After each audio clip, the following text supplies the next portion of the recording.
Bismillahirrahmanirrahim. Tün keremetin berip, tüşübüzde Allah'ın dosun, tan keremetin berip, işibizde Allah'ın dosun. Tüşkü baylanıştı Abu Hanife rahimahullah'ın doğrunda bir okuya kitaptan aytıp keteyin. Tafsir-i Nasafi.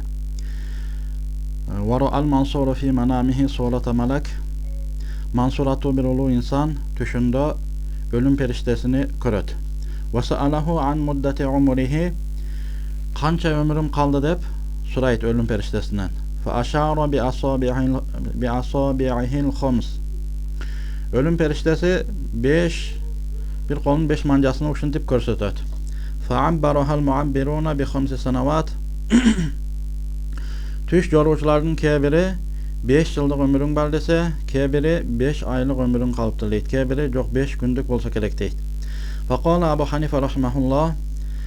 Ahire uşul okuyana tüşünü Abu Hanife rahimahullah aytkanda, Abu Hanife muntib jolgonken huwa isharatun ila hadihil aya. Bul 5 körsetkönü Luqman suresinin 34. ayatında Allah Taala 5 nerseni aytkan. Al 5 nerseni Allah'dan başka hiç kim bilbeyt. Uşul nersege işara kılıptır ölüm periştesi. Al 5 nerse innallaha indahu ilmus sa'a. Çındığında kıyamattan kaçan bolorunu Allah gana bilet, Allah'dan başka hiç kim bilbeyt.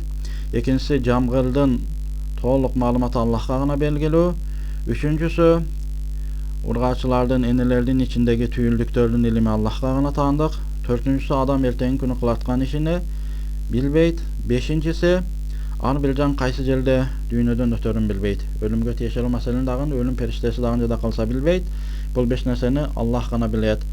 Ölüm periştesinin 5'ke işara kılganı uşul 5 nerse eken dep Abu Hanife rahimahullahu cevap beripdir.